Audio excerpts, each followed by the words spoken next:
வரஹ்மத்துல்லாஹி வபரகாத்துஹு. நஹ்மதுல்லாஹில் அலீம் வ ஸல்லி அலா ரசூலில் கரீம். அம்மா பஅத். அன்பான பெரியோர்களே, அல்லாஹ்வின் அருளால் ஃபஜ்ருடைய தொழுகையை தொழுதுவிட்டு நன்மையான காரியங்களை பற்றி பேசுவதற்காக கேட்பதற்காக நாம் எல்லாம் அமர்ந்திருக்கிறோம். ரப்பு சுப்ஹானஹு வ தஆலா நம்முடைய எல்லா அமல்களையும் பரிபூர்ணமாக கபூல் செய்வானாக. ஆமீன். கயிறு பரக்கத்துகள் நிறைந்த நாளாக கெட்ட முடிவுகளை விட்டும் முசீபத்துகளை விட்டும் அல்லாஹ்வின் படைப்புகளின் தீங்குகளை விட்டும் பாதுகாப்பு பெற்ற நாளாக அல்லாஹ் இந்த நாளை நமக்கு அமைத்து தருவானாக. ஆமீன். சங்கையான பெருமக்களே, அல்லாஹ் தஆலா அடியார்களின் மீது அதிகமாக ரஹ்மத் செய்வதற்கு, அடியார்கள் மீது அதிகமாக தன்னுடைய அருளை பொழிவதற்கு, தன்னுடைய கருணையை வெளிக்காட்டுவதற்கு, அடியார்களுடைய பாவங்களை எல்லாம் அல்லாஹ் மன்னிப்பதற்கென்று சில காலங்களை அல்லாஹ் வைத்திருக்கிறான். எல்லா காலங்களிலும் அல்லாஹ் நமக்கு ரஹ்மத் செய்கிறான், பரக்கத் செய்கிறான். நம்முடைய பாவங்களை துஆவின் மூலமாக அல்லாஹ் நமக்கு மன்னிக்கிறான். இருந்தாலும் கூட சில காலங்கள், குறிப்பிட்ட சில நாட்கள், சில காலங்கள் அல்லாஹ்விடத்திலே நாம் கேட்டால் அல்லாஹ் கேட்டதை விட அதிகமாக தருகிறார். நம்முடைய பாவங்களை முழுமையாக அல்லாஹ் மன்னிக்கிறார். அதிகமான நன்மைகளை தரக்கூடிய ரப்பாக சில குறிப்பிட்ட காலங்களில் அல்லாஹ் நம்மோடு அப்படி நடந்து கொள்கிறார். அப்படி அல்லாஹ் எந்த குறிப்பிட்ட காலங்களில் அடியார்களுடைய பாவங்களை மன்னிப்பானோ அப்படிப்பட்ட சில காசான காலத்தில் ஒரு காலம்தான் ஹஜ்ஜுடைய இந்த நாட்கள். ஹஜ்ஜுடைய நாட்களில் அல்லாஹ் அடியார்கள் மீது அதிகமான ரஹ்மத், அதிகமான பரக்கத். நபி ஸல்லல்லாஹு அலைஹி வஸல்லம் அவங்க ஹாஜிகள் குறித்து பேசுகிற போது இப்படி சொன்னாங்க, எத்தனை லட்சம் பேர் ஒரே நேரத்தில் ஹஜ்ஜி செய்தாலும் அல்லாஹ் எல்லாருடைய ஹஜ்ஜையும் அவர்கள் செய்த ஹஜ்ஜால் ஏற்றுக்கொள்வதில்லை. அவர்கள் செய்த ஹஜ்ஜால் அவருடைய ஹஜ்ஜை ஏற்றுக்கொள்வதில்லை. மாறாக அந்த லட்சக்கணக்கான மக்களில், அடியார்களில் யாராவது ஒரு பேர், ஒரு நபர் இறை அச்சத்தோடு, தக்வாவோடு, நல்ல ஈமானோடு, இஹ்லாஸான ஒரு நிய்யத்தோடு அல்லாஹ்வுக்கு முன்னால் அல்லாஹ்வுடைய ஆலயத்திற்கு வருவாரே, அவர் பொருட்டால் அனைத்து ஹாஜிகளுடைய ஹஜ்ஜையும் அல்லாஹ் கபூல் செய்கிறார்.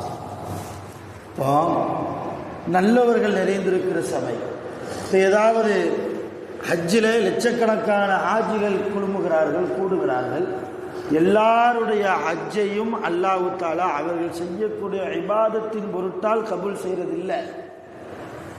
அவங்களோடு சேர்ந்து ஒரு ஆள் நல்லவராக இருப்பதால் அல்லாஹ் என்ன செய்கிறான், எல்லாருடைய ஹஜ்ஜையும் கபூல் செய்கிறான் என்று நபி ஸல்லல்லாஹு அலைஹி வஸல்லம் ஹஜ்ஜை அல்லாஹ் கபூல் செய்யக்கூடிய விதத்தை பற்றி சொல்வார்கள். எதற்காக சொல்கிறேன் என்றால், ஹஜ்ஜுடைய வாய்ப்பு கிடைப்பவர்களுக்கு அல்லாஹ் அங்கே கூட்டிச் செல்கிறார். ஹஜ்ஜுடைய வாய்ப்பு இல்லாதவர்களுக்கு, ஹஜ்ஜுடைய நசீபை இன்னும் அல்லாஹ் நமக்கு நாடவில்லையே என்கிற ஒரு ஏக்கத்தோடு இருப்பவர்களுக்கு சில நாட்களை அல்லாஹ் வைத்திருக்கிறார். சில காலங்கள், சில குறிப்பிட்ட நாள், அந்த நாளில் அல்லாஹ்விடத்தில் கரமேந்தினால் அல்லாஹ் நாடினால் ஹஜ்ஜு செய்த நன்மையும் நமக்கு தருவான். அல்லாஹ் நாடினால் தருவான். அப்படிப்பட்ட மிக முக்கியமான நாள் தான் அரஃபாவுடைய நாள். அரஃபாவுடைய நாள் இன்றைக்கு ஹாஜிகளுக்கு அரஃபாவுடைய நாள். மினா டெண்டிலிருந்து அநேகமாக நேற்று இரவே கிளம்பி இப்பொழுது அரஃபா மைதானத்தை நோக்கி போய் கொண்டிருப்பார்கள். சில பேர் அட்வான்ஸாகவே போய் இருந்துருவாங்க. சில பேருக்கு போகிறதுக்கே, மினாலிருந்து போகிறதுக்கே, போய் அரஃபாவை சேர்றதுக்கே மக்ரிபாயிரும். அந்த அளவு மெத்து சிரமப்பட்டு அரஃபாவில் ஒரு 5 நிமிஷமாவது இருக்கணும் என்பதற்காக அரஃபா மைதானம் இருக்கு. அது ஒரு எலாஸ்டிக் பூமி. பார்க்குறதுக்கு, ஃபோட்டோவில் பார்க்குறதுக்கோ இல்லை நேரில் போய் பார்க்க ஒரு குறுகிய இடம் மாதிரி தான் தெரியும். ஆனால் லட்சக்கணக்கான ஹாஜிகள் ஒரே நேரத்தில் ஒன்று கூடுகிறார்கள் அந்த இடத்தில் என்றால் அல்லாஹ்வுடைய பரக்கத் அந்த பூமியில் இருக்கிறது. எவ்வளோ பேர் வந்தாலும் நிற்கலாம், எவ்வளோ பேர் வந்தாலும் உட்காரலாம், எவ்வளோ பேர் வந்தாலும் படுக்கலாம். அல்லாஹ் அப்படி விரித்து கொடுப்பான் அரஃபாவுடைய அந்த பூமியை. ரொம்ப பரக்கத்தான இடம், கேட்டது எல்லாம் ரொம்ப தருகிறான். அரஃபாவுடைய மைதானத்தில் மலக்குகள் சூழ்ந்திருக்கிறார்கள், மலக்குகள் சூழ்ந்திருக்கிறார்கள். அடியார்கள் கேட்கிற துஆவை அல்லாஹ்விடத்திலே கொண்டு போகிறார்கள். யா அல்லாஹ், உன்னுடைய இந்த ஹஜ்ஜுக்காக வந்து அரஃபா மைதானத்தில் நின்று இந்த துஆவை கேட்டார், இந்த துஆவை கேட்டார். அதனால தான் ரசூலுல்லாஹ் சொன்னாங்க, அல் ஹஜ்ஜு அரஃபா.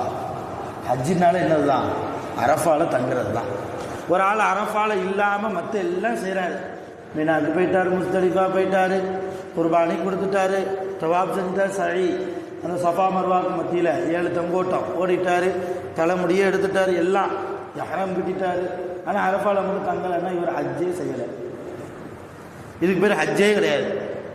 அரஃபா என்பது ஹஜ்ஜில் மிக முக்கியமான அமல். ஹஜ்ஜு கூடுவதற்கு அரஃபா ஒரு காரணம், மிக முக்கியமான காரணம். அது அருமையான பெருமக்கள். அப்போ ஹாஜிகளுக்கு இன்றைக்கு அரஃபா. ஹஜ்ஜு உடைய நசீபு அல்லாஹ் நாடாதவர்களுக்கு, அதிலும் குறிப்பாக நாம் இருக்கிற பகுதியில் இன்ஷா அல்லாஹ் வெள்ளிக்கிழமை நாளை அரஃபாவுடைய தினம். அந்த சந்திரனுடைய கணக்கை வைத்து, பிறையினுடைய கணக்கை வைத்து இன்ஷா அல்லாஹ் நாளைய தினம் நமக்கு அரஃபாவுடைய தினம். ரசூலுல்லாஹி ஸல்லல்லாஹு அலைஹி வஸல்லம் அவர்கள் கூறினார்கள், ஹாஜிகளை தவிர சொந்த ஊரில் இருப்பவர்கள் அரஃபாவுடைய நாளில் நோன்பு விடுயுங்கள். சுன்னத்தான நோன்பு, ஃபர்லு கிடையாது, கட்டாயமாக வைக்கணும் அப்படி கிடையாது. ஃபர்லுன்னா அது ரமலான் மாதத்தில் வைக்கக்கூடிய அந்த 30 நாட்கள் தான் ஃபர்லு. சுன்னத்தான நோன்பு அரஃபாவுடைய நோன்பு. சொன்னாங்க, யார் ஒரு ஆள், யார் எந்த ஒரு மனிதர் துல்ஹஜ் பிறை 9 அரஃபா தினத்தன்று அரஃபாவுடைய நோன்பை நோற்பாரோ, என்ன பலன் தெரியுமா? 2 வருடங்கள் பாவங்கள் மன்னிக்கப்படுகிறது. அவள் நோன்பு நோற்பதற்கு முன்னால், இப்போ நாளைக்கு நோன்பு வைக்கணும், இன்னைக்கு வரைக்கும், இன்னைக்கு இரவு வரைக்கும் நான் என்னென்ன பாவங்கள், ஒரு வருடத்தின் பாவங்கள் செய்தேனோ எல்லா பாவத்தையும் எல்லாம் மன்னிக்கிறார். நோன்பு வச்சதற்கு பின்னால் அடுத்த ஒரு வருடம், ஆக மொத்தம் 2 வருடங்களுடைய பாவங்களை மன்னிக்கக்கூடிய ஒரு நல்ல நசீபு கிடைக்கக்கூடிய அருமையான இபாதத்து தான் அரஃபாவுடைய நோன்பு என்பது. ஆக அருமையான பெருமக்களை, எந்த காரணத்தை கொண்டும் நம்ம என்ன செய்யக்கூடாது, இது போன்ற சில நாட்கள் நோன்பு பிடித்து நல்ல முறையில் அல்லாஹ்விடத்தில் இபாதத்து செய்து, யா அல்லாஹ், அரஃபாவுடைய நோன்பு வைத்திருக்கிறேன், நான் அரஃபா மைதானத்தில் நிற்பதற்கு தௌஃபீக் செய்வாயாக, துஆ செய்யணும். நான் அரஃபா மைதானத்தில் இஹ்ராம் உடையோடு உன்னிடத்தில் கண்ணீர் வடித்து உன் நல்லடியார்கள் கூட்டத்தில் நானும் இருப்பதற்கு எனக்கு அருள் புரிவாயாக, துஆ செய்யணும். உன்னுடைய ஆலயத்திற்கு என்னை விருந்தாளியாக நீ அழைத்து செல்வாயாக, அதிகமாக துஆ செய்யணும். ஹஜ்ஜுடைய நசீப் மிகப்பெரிய பாக்கியம், மிகப்பெரிய பாக்கியம். ஒரு ஆளுடைய ஹஜ்ஜை மப்ரூராக ஒப்புக்கொள்ளப்பட்ட ஹஜ்ஜாக மாறிவிட்டால் அவருக்கு என்ன கூலி? சுவனம்தான் கூலி, சொர்க்கம்தான் கூலி. அல்லாஹ் தஆலா ஒப்புக்கொள்ளப்பட்ட ஆஜிகளுக்கு சுவனத்தை வழங்குகிறான், சொர்க்கத்தை வழங்குகிறான். நபி ஸல்லல்லாஹு அலைஹி வஸல்லம் ஹதீஸ் இருக்கு. சரி, சில பேருக்கு இப்படி ஒரு சந்தேகமும் வரலாம்.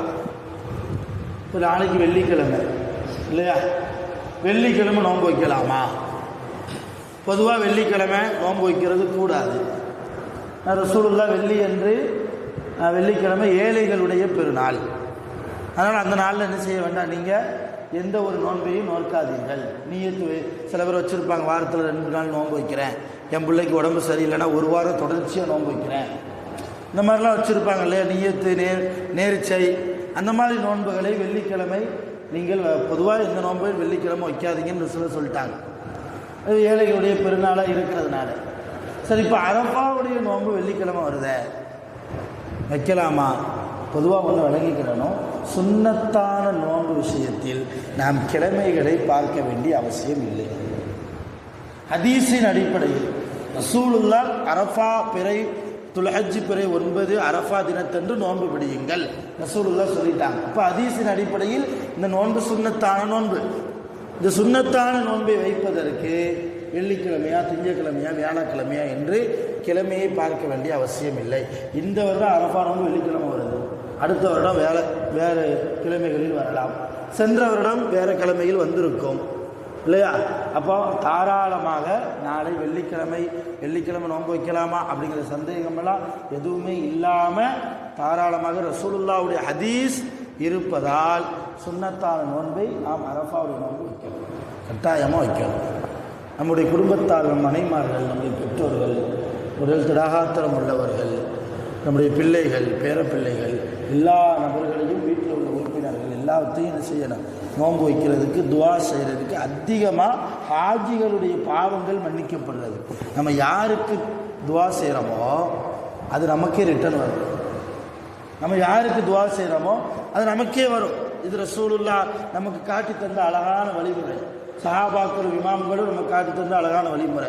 உன் வாழ்க்கை சரியாக இருக்கணுமா, நீ அடுத்தவங்க வாழ்க்கையில் சரியாக இருக்கிறாங்க ரசூலுல்லாஹ். உன் வாழ்க்கையில் எந்த பிரச்சனையும் இருக்கக்கூடாதா, அடுத்தவங்க விஷயத்தில் நீ மூக்க நுழைக்காதங்கிறாங்க சஹாபாக்கள், சாலிஹீன்கள். அடுத்தவங்க விஷயத்தில் மூக்க நுழைச்சா நம்ம வாழ்க்கையில் மூக்க நுழைக்கிறதுக்கு அல்லாஹ் இன்னொரு ஆளை ஏற்பாடு பண்ணிடுவான். அடுத்தவங்களுக்கு இடைஞ்சல் கொடுத்தா நமக்கு இடைஞ்சல் கொடுக்கறதுக்கு அல்லாஹ் இன்னொரு ஆளை ஏற்பாடு பண்ணிடுவான். நாம் நம்ம வேலையை பார்த்துட்டு போகணும். அதே நேரத்தில் அடுத்தவர்களுக்காக நாம் துவா செய்தால் அவர்கள் பாவங்கள் மன்னிக்கப்படுவதற்கு, அவர்களுக்கு அதிகமாக அல்லாஹ்வுடைய அருள் கிடைப்பதற்கு நாம் துவா செய்தால் அல்லாஹ் நம்முடைய பாவத்தை மன்னிக்கிறான், அவருடைய அருளை அதிகமாக நமக்கு தருகிறான். அதில் சொன்னாங்க இல்லையா, அல்லாஹ் மக்ஃபிர் ஹாஜ், அல்லாஹ் ஹாஜியுடைய பாவங்களை மன்னிப்பாயாக. வஸ்தக்ஃபர் லஹுல் ஹாஜ், அந்த ஹாஜி உன்னிடத்தில் யாருக்காக பாவ மன்னிப்பு தேடுகிறாரோ அவருடைய பாவத்தையும் மன்னிப்பாயாக. இந்த துவாவை அடிக்கடி நம்ம ஓதணும். அரஃபாவுடைய நோன்பு நோற்று நிறைய திக்ருகள், நிறைய குர்ஆன் திலாவத், நிறைய இபாதத்துகள், கூடுமான வரைக்கும் முடிந்த அளவுக்கு தான தர்மங்கள் செய்வது, இல்லாதவர்களுக்கு கொடுத்து உதவுவது. அன்றைக்கு ஒரு நாள் யாரிடத்திலும் மனம் நோகும் அளவுக்கு உண்டான வார்த்தைகளை பேசாமல் இருப்பது, நம்மை நாம் பக்குவப்படுத்துவது, நம்முடைய ஆன்மாவை, நம்முடைய நஃப்ஸை கட்டுப்படுத்துவது, நம்முடைய உயிருக்கு உயிரோட்டத்தை கொடுப்பது, இபாதத்தின் மூலமாக அல்லாஹ்வுடைய நெருக்கத்தை பெறுவதற்கு என்ன வழியோ அந்த வழியை இன்ஷா அல்லாஹ் தஆலா நாளை தினம் நாம் நோன்பு பிடித்து அல்லாஹ்விடத்தில் பிரார்த்தனை செய்வோம். வல்ல ரஹ்மான் நம் அனைவர்களுக்கும் ஹஜ்ஜுடைய நசீபை வழங்கிடுவானாக. ஹாஜிகள் அனைவர்களுடைய ஹஜ்ஜையும் ரப்பல் ஆலமீன் முழுமையான ஹஜ்ஜாக, ஒப்புக்கொள்ளப்பட்ட ஹஜ்ஜாக அல்லாஹ் அவர்களுக்கு கபூல் செய்து கொடுப்பானாக. உலகத்தில் வாழ்கிற போது நோய் நொடிகள் இல்லாமல் உடல் ஆரோக்கியத்தோடு ஆஃபியத்தோடு ஆஸ்பத்திரி செலவுகளை விட்டும் பாதுகாப்பு பெற்ற நிலையில் உலகத்தில் வாழ்வதற்கு அல்லாஹ் நம் அனைவர்களுக்கும் அருள் புரிவானாக. ஆகிரு தஅவானா அல்ஹம்துலில்லாஹி ரப்பில் ஆலமீன்.